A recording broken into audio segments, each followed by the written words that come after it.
Nasdem dan P3 tidak menyampaikan pendapatnya soal hak angket dalam rapat paripurna DPR pada Selasa 5 Maret. Padahal dua partai ini tergabung dalam 3 fraksi oposisi yang mengusulkan hak angket.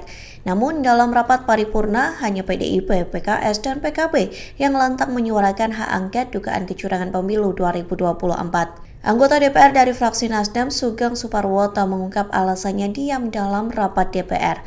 Meski diam, ia mengaku tetap siap menggulirkan hak angket. Partai Nasdem pun disebut masih menunggu persetujuan dari semua fraksi. Sugeng juga mengatakan partainya masih menunggu hasil rekapitulasi suara KPU.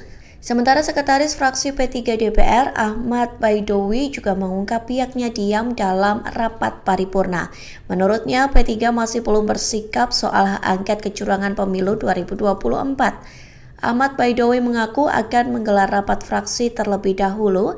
Pasalnya ia tidak akan membuat keputusan sendiri mengenai hak angket, terlebih saat ini banyak kadernya yang absen dalam rapat paripurna. Pria yang akrab disapa Awik ini berjanji pihaknya akan segera memutuskan setuju atau tidaknya terkait hak angket kecurangan pemilu 2024. Download Tribun X sekarang, menghadirkan lokal menjadi Indonesia.